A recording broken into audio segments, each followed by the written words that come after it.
નમસ્તે મિત્રો, સ્વાગત છે તમારું મારી ચેનલ કુક વિથ કિલી ગુજરાતીમાં। તો આજે હું તમારી સાથે બાજરાના લોટમાંથી બનેલા અપ્પમની રેસીપી શેર કરીશ। બાજરાની તાસીર ગરમ હોય છે અને તેમાં ઘણા બધા પોષક તત્વો પણ હોય છે।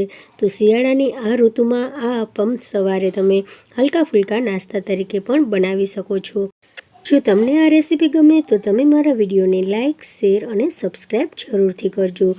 અપ્પમ બનાવવા માટે વાસણમાં મેં 1 વાટકી જેટલો બાજરીનો લોટ લીધો છે। હવે તેમાં અડધી વાટકી જેટલું આપણે રવો લઈશું। તો અહીંયા મેં ઝીણો રવો લીધો છે। હવે આપણે તેમાં આપણા મનપસંદ શાકભાજી નાખીશું, અથવા તો તમને જે પણ વસ્તુ પસંદ હોય તે નાખીશું। તો ખમણેલું ગાજર મેં નાખ્યું છે 1 વાટકી જેટલું। આપણે કોથમરી નાના નાના કટકા કરી અને તેમાં નાખી દેવાની છે। સમારેલી કોથમરી નાખી છે। લાલ મરચાંના નાના નાના ટુકડા કરી અને તેમાં નાખ્યા છે। સાથે સાથે આપણે તેમાં નાખીશું કેપ્સિકમ મરચાં। તો તેના પણ મેં નાના નાના ટુકડા કરી લીધા છે। જે વસ્તુ તમને ભાવતી હોય તે વસ્તુ આમાં તમે ઉમેરી શકો છો। હવે આપણે તેમાં નાખીશું અડધી ચમચીથી ઓછી હિંગ। હિંગથી જે અપ્પમ બનશે તેનો સ્વાદ ખૂબ જ સરસ આવશે। તો અહીંયા આપણે અડધી ચમચી જેટલા અજમા લઈશું। અજમાને હથેળીમાં મસળી અને નાખવાના છે, જેથી તેનો સ્વાદ છે તે વધી જાય। તો હવે આપણે તેમાં નાખીશું જીરું। તો અડધી ચમચી જેટલું જીરું મેં નાખી દીધું છે। હવે 1 ચમચી જેટલો આપણે તીખાનો ભૂકો નાખી દઈશું। સ્વાદ પ્રમાણે મીઠું નાખી દઈશું। તો અહીંયા હવે આપણે મોણ તરીકે તેમાં 1 ચમચી જેટલું ઘી નાખીશું। તો ઘીને બદલે તમે તેલ પણ નાખી શકો છો। તો 1 ચમચી મેં અહીંયા ઘી નાખ્યું છે।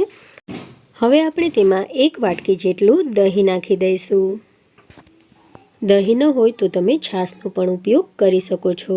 હવે આપણે તે જ વાટકી પાણીની ભરી લઈશું અને તેમાં અડધી વાટકી જેટલું પાણી નાખી દઈશું। હવે અડધી ચમચી જેટલી તેમાં હળદર નાખી દઈશું। હવે આપણે વિસ્કરની મદદથી બધી વસ્તુઓને સરસ રીતે મિક્સ કરવાની છે। બાજરામાં ખૂબ જ પોષક તત્વો હોય છે। ડાયાબિટીસના દર્દીઓ માટે બાજરો ખૂબ જ ફાયદામંદ છે, ખૂબ જ લાભદાયી છે। બાજરામાં પુષ્કળ માત્રામાં ફાઇબર હોય છે, જે કબજિયાતને પણ દૂર કરે છે અને બાજરાની તાસીર પણ ગરમ હોય છે। તેથી શિયાળામાં બાજરો તો ખાવો જ જોઈએ। તો અહીંયા સરસ રીતે મેં બધી વસ્તુઓને મિક્સ કરી દીધી છે। જરૂર જણાય તો તેમાં થોડુંક વધારે પાણી નાખતા રહેવું। અહીંયા મને થોડુંક પાણી ઓછું લાગે છે, તો ફરીથી મેં થોડુંક પાણી નાખ્યું છે અને તેને સરસ રીતે આપણે ફરીથી મિક્સ કરી દઈશું। હવે તમે આ અપ્પમના બેટરની કન્સિસ્ટન્સી જોઈ શકો છો। આ રીતે આપણે કન્સિસ્ટન્સી તેની રાખવાની છે। હવે આ બેટરને આપણે ઢાંકી દઈશું અને 10 મિનિટ સુધી રેસ્ટ આપીશું। 10 મિનિટ થઈ ગઈ છે। બેટરમાં રહેલો રવો પણ સરસ રીતે ફૂલી ગયો છે અને બેટર પણ થોડુંક ઘાટું થઈ ગયું છે। હવે આપણે તેમાં 2 પિંચ જેટલો ખાવાનો સોડા નાખીશું, એટલે કે કુકિંગ સોડા નાખીશું। તેની ઉપર થોડુંક લીંબુનો રસ નાખી દઈશું, જેથી તે એક્ટિવેટ થઈ જાય। હવે આપણે તેને એક જ દિશામાં સરસ રીતે જલ્દી મિક્સ કરવાનું છે। તો આ રીતે એક જ દિશામાં તેને ચલાવતા રહેવાનું છે।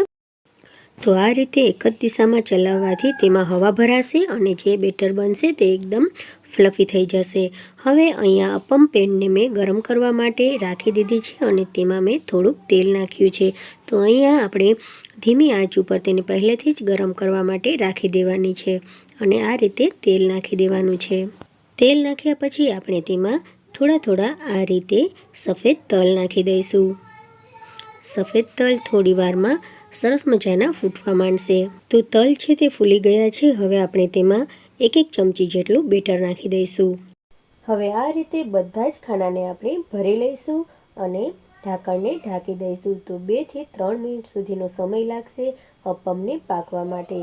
તો હવે 2 થી 3 મિનિટ થઈ ગઈ છે। હવે ઢાંકણ ખોલી અને બધા જ અપ્પમને આપણે પલટાવી લઈશું। હવે બધા જ અપ્પમને બીજી બાજુ પણ 2 થી 3 મિનિટ માટે આપણે થોડુંક ઉપરથી તેલ નાખી અને પાકવા માટે રાખી દેવાના છે। ઢાંકણને બંધ કરી દઈશું। તો અહીંયા ઢાંકણ બંધ થઈ ગયું છે। 2 થી 3 મિનિટ થઈ ગયા છે અને આપણા અપ્પમ સરસ રીતે ચડી ગયા છે। તો હવે તેને એક ડીશમાં કાઢી લઈશું। તો અહીંયા હું અપ્પમ તમને તોડીને બતાવું છું। પોષક તત્વોથી ભરપૂર બાજરાના અપ્પમની આ રેસીપીમાં અપ્પમ છે તે ઉપરથી સરસ મજાના ક્રિસ્પી અને કુરકુરા હોય છે, જ્યારે અંદરથી એકદમ સોફ્ટ હોય છે।